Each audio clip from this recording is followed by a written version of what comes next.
Hello everybody, and welcome to another video. Getting some progress done on the studio / shop area right here. And I had a thought. I just got done moving, and I have oodles of moving blankets over here.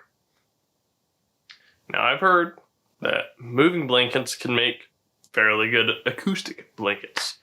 And in here, there is nothing but open studs, as you can see still. So I was wondering how big of a difference it would make if I were to hang up some moving blankets in here, at least for the temporary, and see how that turns out. So that's what I'm gonna do today. So first things first, I've got to come over here. I've got to grab a stapler and my random box of tools. But I am a slightly crazy person. By slightly crazy, I mean that I have one stapler, two staplers, and there's a third stapler in my truck. Why, you might ask?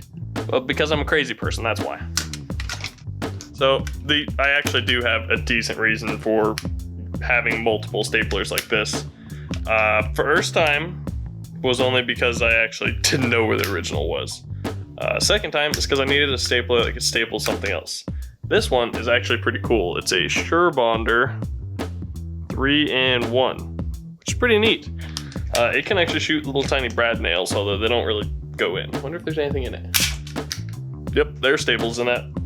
So between this and the other two, I can shoot basically any kind of staple. So I should have whatever I need for this. Okay, I'm gonna check what kind of staples are actually in this. Long flat ones. How about you? Rounded. Okay, long flat sounds like the right way to go. Oh, and the other thing is this is actually adjustable depth. So I can make it stronger or weaker. I basically leave it all the way up because I'm usually shooting into wood studs like this. Ah! Well.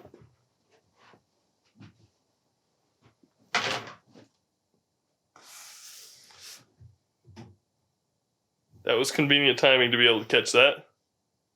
Stay. That's why you sandbag your lights, just for the record. That's also why you don't string your lights over a big old extension cord in the air like that. Yeah, maybe not the smartest thing in the world. Luckily, it's a cheap light, so it doesn't really matter too much. You know what? I do not have a ladder in here. Or near here. Surely there's something in here I can stand on. I'm gonna be a smart guy. And I'm gonna stand on this. Don't actually stand on anything that rocks. I'm just stupid. Stapler right there. Oh boy.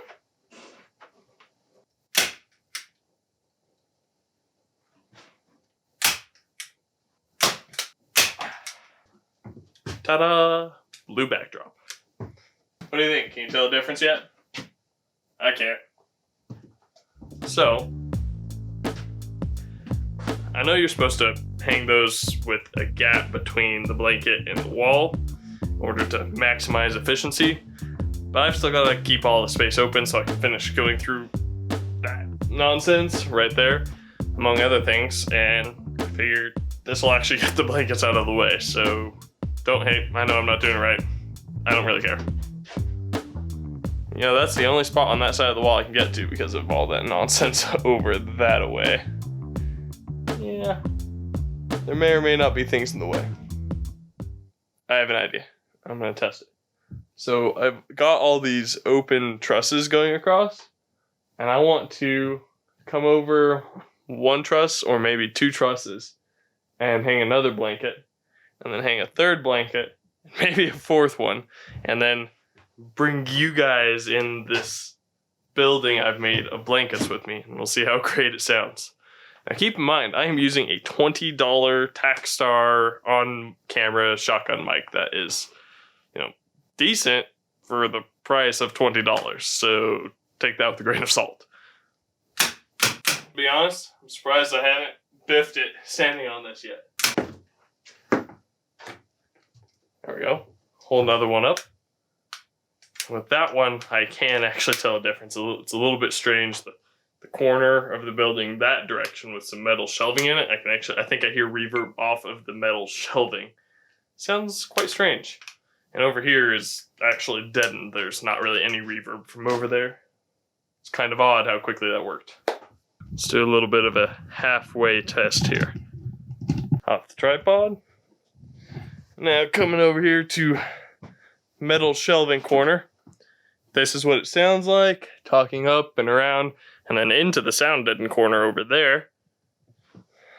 Now, coming back over this way, and talking into the echoey part of the room still, but then up and over into the corner here. Should be, I can hear a difference just talking into the room, so I think that you might be able to hear it on the recording here too. Oh jeez. Oh boy, oh jeez, oh boy. Hitting everything. I swear I'm a professional. I swear. Next blanket. I'm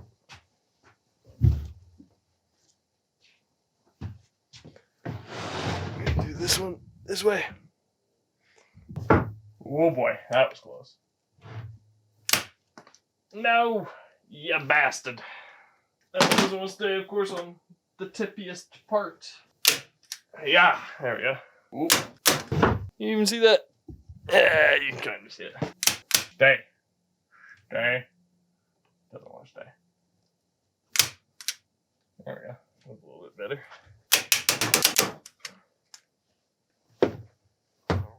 There we go. Ooh, that works pretty good. That's interesting. That's really interesting. So this is 4 moving blankets hung up.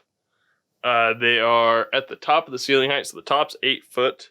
So whatever the width of a moving blanket is, what is that, 5 feet? So it's 5 foot square, but it's 8 feet tall. So there's actually about, depending on which blanket it is, because they vary, varying heights of gap underneath. I need to do something about that corner there. There is a gap. On one side it's down to like 1.5 feet. The other side it's like 3 feet of a gap. And the floor is still just chipboard, and the top is still completely open. So this is kind of an interesting thing here. It's not perfect, but it's pretty cool. This is promising for me. Who knows? This might become some part of a permanent setup. We will see. So I got this idea from obvious locations such as, like Peter McKinnon using moving blankets in his earlier vlogs. So here's a quick tip and trick right here. And I'm sure a bunch of other people have done it. That's just where I saw it from. And it makes sense. It's a soft surface versus a hard surface. Soft surfaces will absorb the sound waves and hard surfaces will reflect them. But I wanted to see how close this would compare with what I have personally ever heard as far as the best reverb reduction. It's kind of an interesting concept here. So in my life, there is one place that I have heard really good echo and reverb reduction and overall pretty solid recording acoustics. I've never been in a real studio or anything like that. So I'm pulling wires in houses that are in sticks, just bare framing, studs everywhere. And that's obviously some of the worst acoustics you can have, similar to the way the shed is, just echoey, hard surfaces everywhere. But on the opposite side of that, you can go into a house after they have insulated, but before they have drywalled. And if it's a house that has all the interior walls insulated, it is eerily quiet.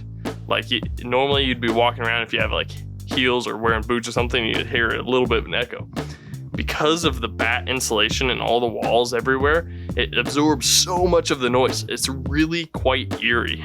Like, it's kind of cool and kind of creepy. I've never heard anything quite like it. I'll see if in one of these days I can record a clip for you guys to hear, because it is crazy. Because the ceiling is insulated, the walls are insulated, everything is insulated. It's so good that you can't even hear each other if you shout around a corner. It absorbs so much noise. It's quite impressive.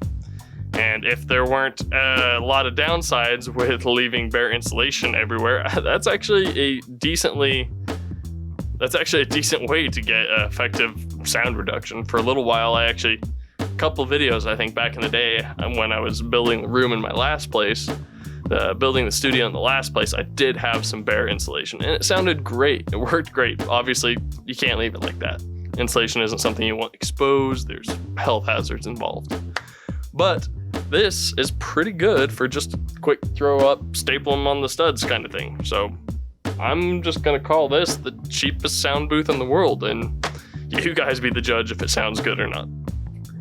I'm excited about it. I am absolutely going to use this. I'll probably throw a rug down to absorb some off the floor, maybe throw another moving blanket over the top. Call it good for now. I mean, I'm a low budget kind of guy, and this is a low budget kind of thing, so. But I have a lot of upcoming projects. A lot of it is all DIY. That's part of my budget mindset is, do a lot of stuff myself. And I'm sure a lot of you guys like to save money too. So if you want to see how I go about that, don't forget to subscribe to see what I do and maybe learn a thing or two along the way. I'll see you guys in the next one.